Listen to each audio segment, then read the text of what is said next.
Lepas PRN Sabah, Presiden PAS, Timbalan Presiden PAS, Ketua Ulama tu dia galak komen. Kononnya PAS diterima di Sabah. Kononnya mereka yang menganggap PAS ni fanatik, tidak lagi semakin pudar, diterima di Sabah. Saya nak jawab macam ni je. Kita tengok kepada angka.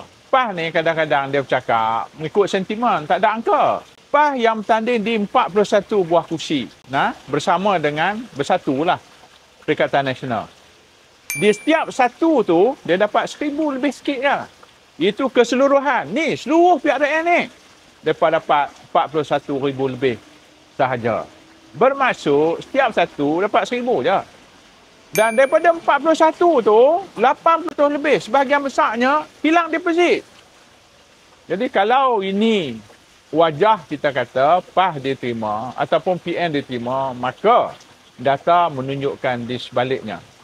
Data menunjukkan rakyat Sabah tidak terima Perikatan Nasional.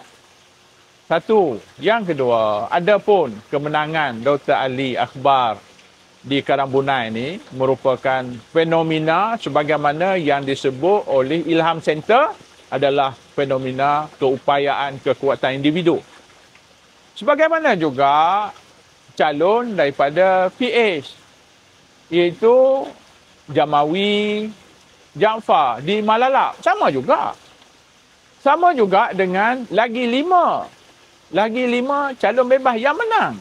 Jadi 5 calon bebas menang. Termasuk daripada PH menang, Malalak, termasuk Karangbunai. Itu bukan ukuran penerimaan masyarakat Sabah keseluruhan di atas kekuatan parti, tetapi itu adalah kekuatan individu yang rakyat Sabah melihat siapa yang lebih relevan.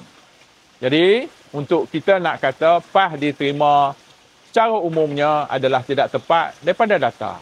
Satu lagi, Karangbunai ni dia pecah 4 pecahan utama. Iaitu selain daripada PAS yang menang, dia pecah kepada GRF, dia pecah kepada Warisan dan dia pecah kepada UMNO. Yang hak pecah tu saja jumlah pengundi dia 14,000 lebih. Yang dia dapat.